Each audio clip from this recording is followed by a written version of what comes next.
Welcome students. आज हम जिस टॉपिक पे बात करने वाले हैं वो है guidelines of uses of ratio. Without guidelines अगर हम कोई भी एनालिसिस करेंगे तो हम सक्सेसफुल नहीं हो पाएंगे, हम वो अचीव नहीं कर पाएंगे जो हम एक्चुअल में करना चाहते हैं। तो एक प्रॉपर गाइडलाइंस को फॉलो कर कर हम एनालिसिस करते हैं तो एक्यूरेट डेटा हम अचीव करने की कंडीशन में आ सकते हैं। फाइनेंशियल स्टेटमेंट एनालिसिस का जो पार्ट है, टूल टेक्निक है हमारी रेशियो एनालिसिस, ये इसमें प्रॉपर अगर हम गाइडलाइंस यूज करेंगे तो स्टेटमेंट जो फाइनेंशियल स्टेटमेंट है उसको अच्छे तरीके से एनालाइज कर पाएंगे और उसकी जो टर्मिनोलॉजी है उसको सही यूज कर पाएंगे। फर्स्ट ऑफ ऑल हमें रिक्वायरमेंट होती है कि जो हमारे पास फाइनेंशियल स्टेटमेंट है वो एक्यूरेट, उसमें जो भी इंफॉर्मेशन है वो हमारे पास एक्यूरेट आए और हम उसको एनालाइज भी प्रॉपर मैनर में कर पाए। सेकेंड थिंग कि हमारा जो एनालिसिस करना है उसका पर्पस या ऑब्जेक्टिव फिक्स होने चाहिए कि हमारा क्या पर्पस है उस फाइनेंशियल स्टेटमेंट को एनालाइज करने का।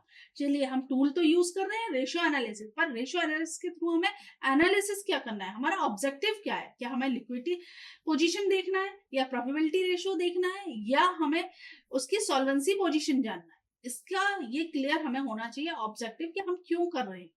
उसी के बाद हमारी सेकंड थर्ड गाइडलाइन आती है कि भाई सिलेक्शन ऑफ रेशो, कि हम जो हमारा ऑब्जेक्टिव होगा उसके बेस पर हम सिलेक्शन कर पाएंगे रेशो का कि हमें कौन सा रेशो कैलकुलेट करना है जिससे कि हम प्रॉपर एक इंटरप्रिटेशन पर पहुंच पाए।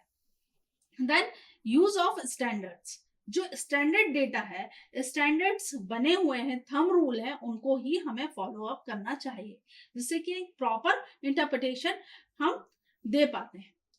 हमारी जो एनालिसिस की कैपेसिटी है उसको प्रॉपर जज कर कर फील कर कर हमें अपना एनालिसिस करना चाहिए कि भाई हम जो कैलकुलेट करना चाह रहे हैं, जो हमारा ऑब्जेक्टिव है, वो पर्पस हमारा सॉल्व हो पा रहा है या नहीं उस रेशियो से। क्योंकि अगर उसकी कैपेसिटी ही नहीं है कैलकुलेट कर कर आपको रिजल्ट देने की, तो वो कैसे आपको रिजल्ट प्रोवाइड करेगा। Then ratio provide only the base, हमें एक बेस पता चलता है कि भाई ये फाइनेंशियल पोजीशन है, हम उसको अल्टीमेट रिजल्ट नहीं कह सकते।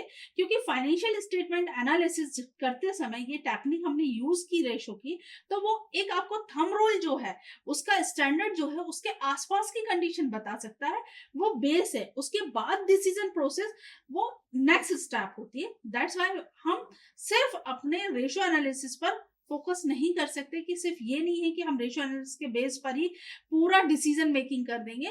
नहीं, हम उसमें हम एनालिसिस इंटरप्रिटेशन को समझेंगे, उसको बेस मानेंगे, देन उसका एनालिसिस कर कर हम आगे कोई भी डिसीजन लेंगे। तो इन गाइडलाइंस को हम फॉलो अप करें और प्रॉपर रेशियो एनालिसिस करते हैं तो हमें रिजल्ट प्रॉपर मिलेगा। Okay, thank you very much.